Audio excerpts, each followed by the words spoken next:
de conférence de presse qui, là, ce coup-ci, déborde le sujet et vient briser une chose qui est chère au cœur de 99% des fonctionnaires, c'est le devoir de neutralité.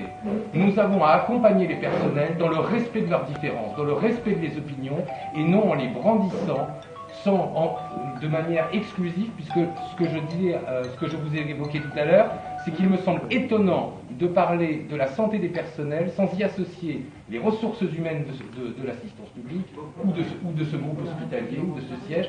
Il me semble qu'il manque quelque chose et par définition, le sujet que vous allez traiter est incomplet et sera donc faux. On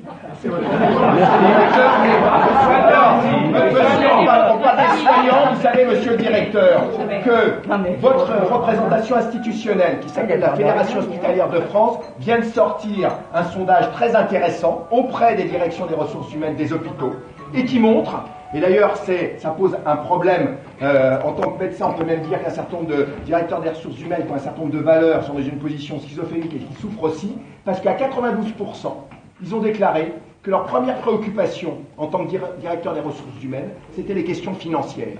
Et c'est de ça qu'on parle aujourd'hui. Et monsieur le directeur, si vous travaillez sur les sondages, vous pourriez mieux travailler sur la souffrance au travail. Monsieur le directeur, c'est un sondage qui a été fait par votre représentation institutionnelle, la Fédération hospitalière de France.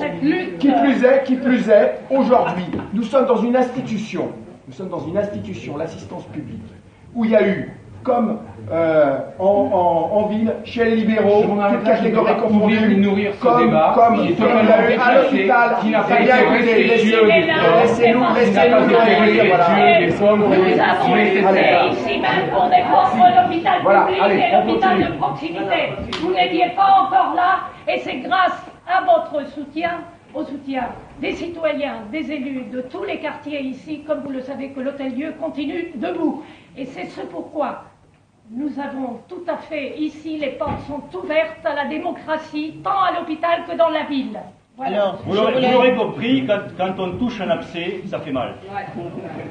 L'abcès aujourd'hui, on le sait, c'est une forme de gouvernance administrative qui oublie les soignants.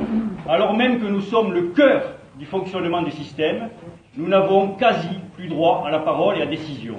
Et c'est pour ça que nous avons décidé de faire cette réunion avec les salariés de l'hôpital public, avec les représentants des médecins et des professions de l'hôpital public et avec les représentants des professions libérales, parce qu'aujourd'hui, il ne peut y avoir de différence face à la souffrance. Alors vous aurez dans cette conférence de presse Christophe Prudhomme qui interviendra en premier parce que je crois qu'il est pris par le temps. Interviendra aussi la représentante de la CGT, de la PHP, interviendront des personnalités aussi diverses que le professeur Lantieri parce qu'il a des choses à vous dire et qu'il lui est arrivé quelque chose qui démontre la folie administrative, pleinement. Interviendront aussi les représentants des dentistes et des infirmières libérales, des opticiens parce que vous savez qu'ils connaissent cette financiarisation qui est représentée aujourd'hui par les réseaux de soins, où le marché met la main sur le soin et où les patients deviennent des objets et les soignants, ni plus ni moins, des outils au service de la finance, ce qui n'est plus acceptable aujourd'hui.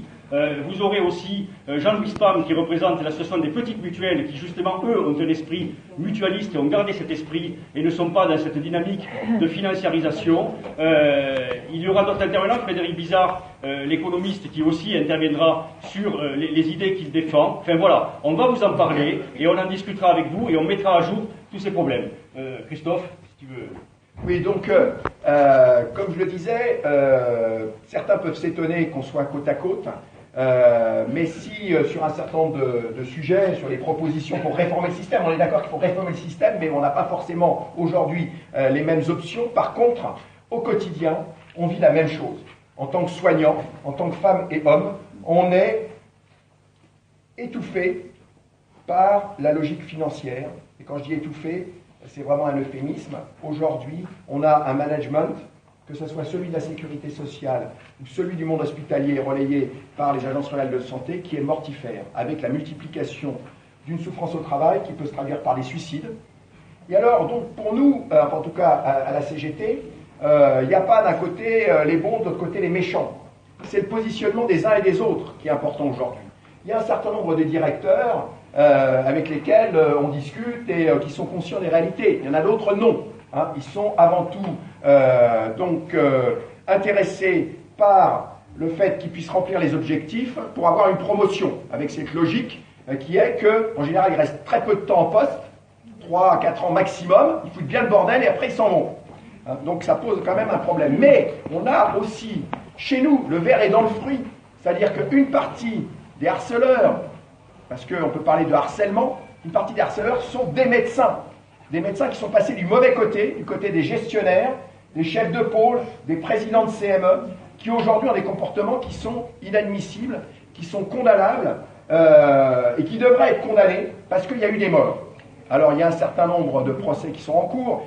De manière emblématique, il y a eu l'affaire Jean-Louis Ménien, mais parce que c'est à l'assistance publique, à Georges Pompidou. Mais vous savez, des suicides d'agents hospitaliers, d'infirmiers spécialisés, de médecins, on en a depuis des années.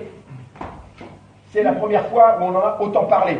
Mais concrètement, nous, ce qu'on dit à la CGT, à la ministre depuis un certain temps maintenant, c'est que la situation à l'hôpital est pire que celle qui a pu exister aux pires heures de France Télécom.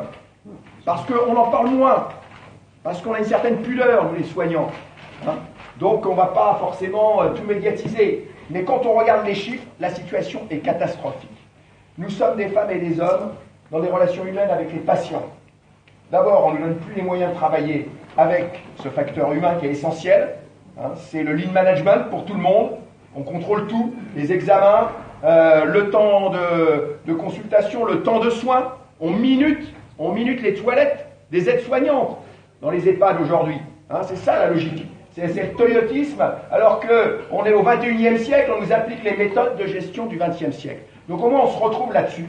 Ce qu'on veut dire, voilà, par le biais de cette conférence de presse, et puis ensuite on verra comment on peut effectivement peser politiquement, mais ce qu'on veut dire c'est que on ne peut plus continuer comme ça, parce que ce sont nos patients qui en souffrent, ce sont les professionnels qui dans leur ensemble perdent tout sens à leur travail et souffrent aussi, et avec les drames que l'on connaît. Donc aujourd'hui, c'est un cri d'alarme qu'on lance, voilà, toutes catégories confondues. Toutes catégories confondues, il n'y a pas, vous voyez, les aides-soignants, les infirmiers, les kinés, les dentistes et les médecins, chacun dans leur profession, dans une défense corporatiste. On n'est pas du tout là-dessus sur ce sujet-là. Sur ce sujet-là, c'est que nous, on défend les valeurs humaines contre des gens qui sont inhumains en face. Voilà, alors après, peut-être là-dessus, on ne sera pas d'accord, mais parce que c'est la logique mortifère du capitalisme, du Dieu argent. Voilà, nous, c'est notre analyse. Il faut qu'on en change. Il faut qu'on change un petit peu le logiciel. Là, il va y avoir effectivement un certain nombre d'échéances électorales. Bon, on sait qu'il y a un certain nombre de limites à mettre un bulletin de vote dans l'urne, mais ce qui est important, c'est effectivement qu'on soit sur cette question-là, dans la constance, dans le temps, pour inverser ces logiques, et puis surtout pour faire que ça cesse. On ne veut plus de morts chez les soignants, hein, parce que ça s'accélère aujourd'hui, et si on n'utilise pas justement les moyens qu'on ne nous donne pas, en nous imposant ici, enfin, dans un lieu public, l'hôtel-Dieu, la maison de tous, l'hôpital, c'est la maison de tous, on a le droit d'être ici pour parler de nos conditions de travail.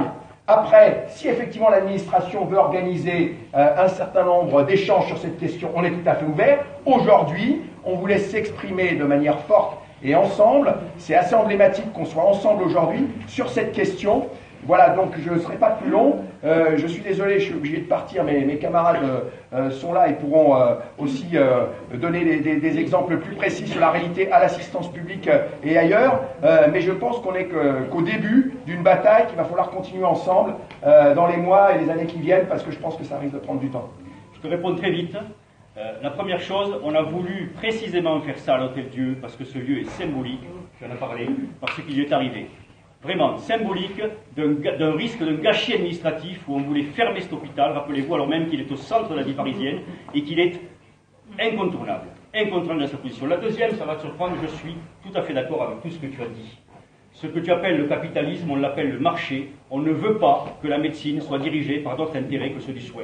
Et aujourd'hui, la médecine est dirigée par d'autres intérêts que ceux du soin, des intérêts politiques ou des intérêts économiques. Ça, c'est plus possible aujourd'hui, parce qu'on casse les soignants, et qu'en cassant les soignants, on casse les malades. Madame ? Oui.